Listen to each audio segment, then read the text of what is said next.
Hello guys, कैसे हैं आप? हाजिर हो आई एम ज़ॉम्बी के एपिसोड 87 के साथ। तो इस एपिसोड की शुरुआत होती है इंसानियत का जो ग्रेटेस्ट दीवार होती है वहां से, जहां पर हम देखते हैं मेमोरी वर्ल्ड का जितने भी लोग थे वो सारे के सारे उस दीवार को रिपेयर करने की कोशिश कर रहे होते हैं। जहां पर एक आदमी मतलब एक हीरो जो अपने कम्युनिकेटर के थ्रू किसी और से चिल्लाते हुए कहता है, हेलो हेलो, तुम्हारी साइड का सिचुएशन का क्या हाल है? क्या तुम उन लोगों को कुछ देर के लिए और रोक के रख सकते हो? इस साइड का जो दीवार का रिपेयरिंग का काम है वो ऑलमोस्ट खत्म होने ही वाला है। तुम लोग बहुत ही जल्द रिट्रीट कर सकते हो और हम लोग एक साथ जाके शेल्टर ले लेंगे। क्या तुम मुझे सुन पा रहे हो? अगर तुम मुझे सुन पा रहे हो तो फिर आंसर दो, जल्दी से आंसर दो अगर तुम मुझे सुन पा रहे हो तो। तभी दूसरी साइड से कोई कहता है, हाँ मैं समझ गया, लेकिन हम उन लोगों को कुछ और देर के लिए रोक के नहीं रख सकते क्योंकि हम में से काफी सारे कॉमरेड पहले ही मारे जा चुके हैं। जो सुनते ही ये आदमी चिल्लाते हुए कहता है, क्या अगर ऐसी बात है तो फिर तुम लोग जल्दी से वापस आ जाओ, हम लोग कुछ ना कुछ बाद में सोच लेंगे। जो सुनकर दूसरी साइड का आदमी कहता है, नहीं अभी सिचुएशन कुछ और है। जो सुनते ही ये आदमी कहता है, क्या मतलब सिचुएशन कुछ और है? तभी सीन दूसरी साइड के ऊपर शिफ्ट होता है जहाँ पर हम देखते बड़े बड़े स्वॉर्ड होते हैं, जहाँ पर वही आदमी चिल्लाते हुए दूसरे आदमी से कहता है, ऐसा लग रहा है कुछ अजीब से इनक्रेडिबल पावर वाले लोग यहाँ पर आ चुके हैं। जिस मोमेंट पर वो सारे लोग यहाँ पर आ चुके हैं उसी टाइम से बैटलफील्ड का जो रुख है वो पूरी तरीके से बदल चुके हैं। हालांकि अगर देखा जाए तो हम लोगों के पास उतना ज्यादा स्ट्रेंथ नहीं है कि हम उन सारे ज़ॉम्बी वेव्स को यहाँ पर रोक के रख सके, लेकिन अभी जो सिचुएशन है उन सभी को देखकर लगता है हमारे पास वो स्ट्रेंथ है जिसके जरिए हम उन सारे ज़ॉम्बी वेव को यहीं पर ही रोक के रख सकते हैं। तभी हम देखते हैं हमारा जो डिपार्टमेंट हेड होता है वो अपने एंशिएंट मेका गॉन्टलेट की जो पावर्स होती है उनको यूज करते हुए बड़े बड़े स्वॉर्ड्स बनाकर उन सारे ज़ॉम्बी वेव्स के ऊपर अटैक करके उन सारे ज़ॉम्बी वेव्स को वहीं पर डिस्ट्रॉय करते जा रहा होता है। अपने डिपार्टमेंट हेड के इस तरह की पावर्स देखकर मेमोरी वर्ल्ड के जो लोग थे मतलब जो हीरोज थे वो सारे काफी ज्यादा शॉक्ड होते हैं, जिनमें से कुछ लोग अपने डिपार्टमेंट हेड की तारीफ करते हैं और उनमें से कुछ लोग बात करते हैं, आखिर ये किस तरह के लोग हैं जिनके पास अजीब से पावर्स है और ये लोग हमारी मदद करने के लिए आए हैं। चलो कोई ना, हमारे पास एक चांस तो है जीतने का। तभी हम देखते हैं अपना जो डिपार्टमेंट हेड होता है वो अपने पावर्स को और भी ज्यादा शोकेस करते हुए मेमोरी वर्ल्ड के जो इंसान होते हैं उन सभी से कहता है, हम लोग फिर से आप लोगों की प्रोग्रेस को विटनेस करेंगे और इस दुनिया को जरूर बचाएंगे। तभी वो मनीमन कहता है, यहाँ का सिचुएशन तो ऑलमोस्ट स्टेबल हो ही गया, पता नहीं मिस वायलेट के उधर के साइड क्या हाल है। अभी हम देखते हैं वहाँ का टाइम पूरी तरीके से फ्रीज हो जाता है, जहाँ पर हम देखते हैं मिस वायलेट जो अपनी स्वॉर्ड टेक्निक यूज करती है उस रूट के ऊपर अटैक करने के लिए जाता है, जहाँ पर हम देखते हैं जो रूट होता है वो वहाँ पर स्टिल खड़ा होता है, लेकिन अगले पल वो चिल्लाते हुए कहता है, तुम फिर से मेरे ऊपर इस तरह के ट्रिक को यूज करना चाहते हो? जाओ जाकर कहीं पर डूब मरो। कहती है वो अपना मुक्का बनाकर जो मिस वायलेट होता है उसका जो अटैक होता है उस पर अटैक कर देता है, जिसके चलते हम देखते हैं मिस वायलेट का जो ट्रिक होता है मतलब टाइम फ्रीजिंग वाला जो ट्रिक होता है वो वहीं पर ही तोड़कर मतलब सीधा जमीन पर गिर जाता है। और जो रूट होता है वो काफी ज्यादा गुस्से में होता है, जहाँ पर वो दांत भींचते हुए कहता है, सच में ये ग्रुप काफी ज्यादा अननोइंग है, लगता है यहाँ पर एक और ग्रुप है।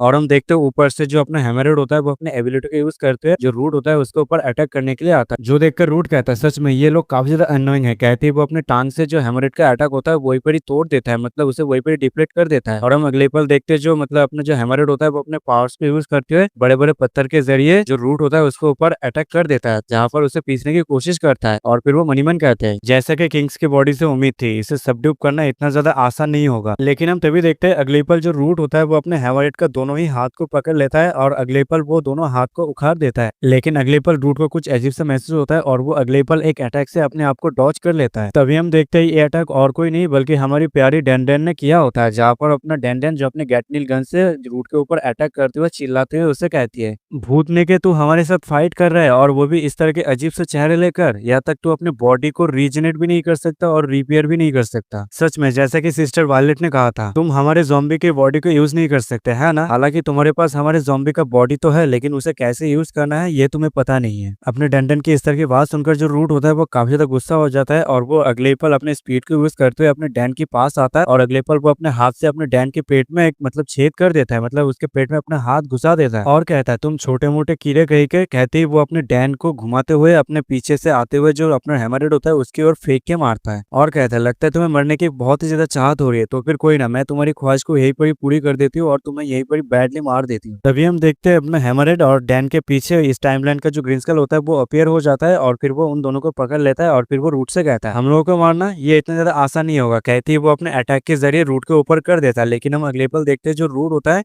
उसके अटैक को बड़ी ही आसानी के स्पीड के साथ डॉज कर रहा होता है, लेकिन तभी जो ग्रिंस्कल होता है वो अपनी खुद की स्पीड को यूज करते हुए रूट के पास से उसके पीछे चला जाता है और फिर उसके पीछे जाकर अपना अटैक तैयार करते हुए उसे कहता है, ये रहा तुम्हारे लिए एक और। लेकिन ये देखकर जो रूट होता है वो कहता है, इतना भी ज्यादा बुरा नहीं है, लगता है तुम्हें मरने की बहुत ज्यादा चुल मची है, तो फिर ठीक है, सबसे पहले तुम्हें ही मारूंगा। कहती वो अपने हाथ से सामने की ओर स्लैश लगाता है, जिसके चलते हम देखते हैं उसका स्लैश का जो इम्पैक्ट होता है वो सीधा ग्रिंस्कल के ऊपर जा लगता है। लेकिन तभी हम देखते हैं रूट के पीछे से अपना हैमरहेड उसके ऊपर अटैक करने के लिए आता है, जो देखकर ग्रिंस्कल कहता है ठीक है हैमरहेड, उसे रोक के रखो, मैं उसके ऊपर एक और अटैक करने वाला हूँ। तभी हम रूट को देखते हैं जो इन दोनों की बात से काफी ज्यादा फ्रस्ट्रेटेड हो जाता है और फिर वो चिल्लाते हुए कहता है अपनी बकवास बंद करो, अपने आप से बात करना बंद करो। कीड़े मकोड़े कहीं के रूट ये सब कह ही रहा होता है, लेकिन अगले पल वहां पर फिर से अपना मिस वायलेट अपीयर हो जाता है और फिर वो अपने टाइम फ्रीजिंग एबिलिटी को यूज करती है, वहां का टाइम को फ्रीज कर देता है और अपने स्वॉर्ड को यूज करते हुए सीधा रूट के गले के ऊपर एक स्लैश लगा देता है। लेकिन जो रूट होता है वो अपने गले को एक साइड में घिसाकर उसके अटैक से डॉज कर लेता है और ये देखकर मिस वायलेट कहती है इतना फोर्स भी इनफ नहीं है मेरे लिए, प्लीज तुम कट जाओ यहाँ पे। और हम देखते हैं जो रूट होता है वो काफी ज्यादा गुस्से में होता है और फिर वो चिल्लाते हुए मिस वायलेट से कहता है तुम अपने चांस को ऑलरेडी मिस कर चुके हो। कहती वो अपने पावर्स को और भी ज्यादा अनलिश करते हुए कहता है सब कुछ खत्म। और हम देखते हैं उसके अंदर से काफी ज्यादा black and red aura release हो रहा होता है जो पूरी तरीके से अर्थ को धीरे धीरे ग्रैब करने की कोशिश कर रहा होता है। अभी हम देखते हैं ग्राउंड में से भी काफी सारे black and red aura release हो रहा होता है और हम देखते हैं अपना जो ग्रिंस्कल होता है वो अपने नॉर्मल स्टेट में आ गया होता है और जो हैमरहेड होता है वो भी अपने नॉर्मल स्टेट में आ गया होता है, जहाँ पर ग्रिंस्कल ये सब देखकर कहता है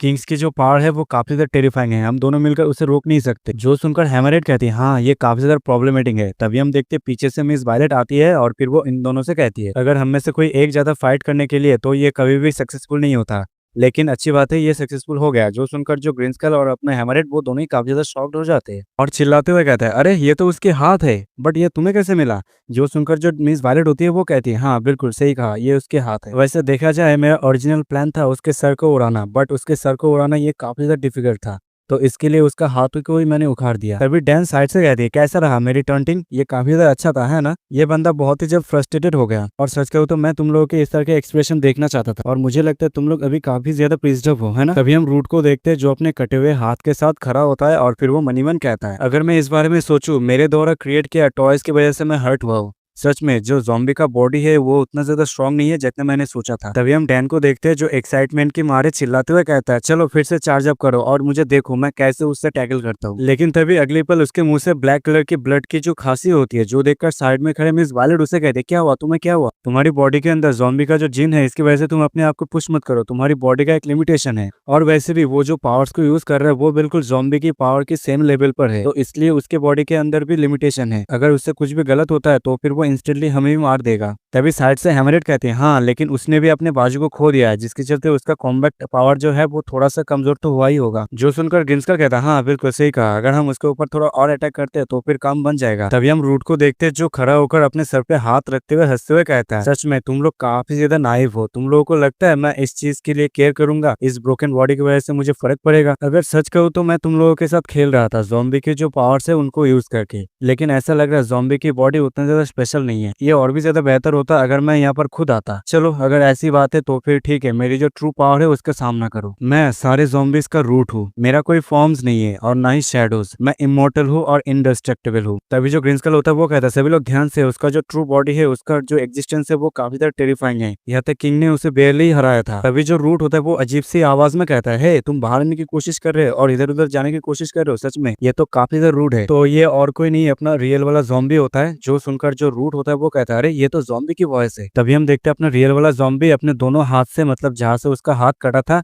उसी जगह से उस रूट को अपने बॉडी में घुसाने की कोशिश कर रहा होता है और फिर वो रूट से कहता है ऐसा लगता है ये हाथ कटा हुआ है तो फिर कैसा रहेगा मैं तुम्हें 2 और हाथ एक्स्ट्रा दे दूं, ये काफी ज्यादा रेयर है तुम्हारा बाहर आना, चलो यहाँ पर थोड़ा सा खेल खेलते और मेरी बॉडी के अंदर ओबीडियंटली बैठे रहो, ठीक है। कहते ही अपना ज़ॉम्बी उस रूट को अपने बॉडी के अंदर फिर से संभाल लेता है और हम देखते हैं जो रूट होता है वो कहता है अरे मैं इसके बॉडी से बाहर क्यों नहीं आ पा रहा। और यहीं पर इस एपिसोड का एंड हो जाता है। अगर आपको ये वीडियो और मेरी एक्सप्लेनेशन पसंद आता है तो वीडियो को लाइक कमेंट शेयर कर देना और जिन्होंने अभी तक चैनल को सब्सक्राइब नहीं किया वो सब चैनल को सब्सक्राइब कर लेना। मिलता है अगले वीडियो, तब तक के लिए सायोनारा।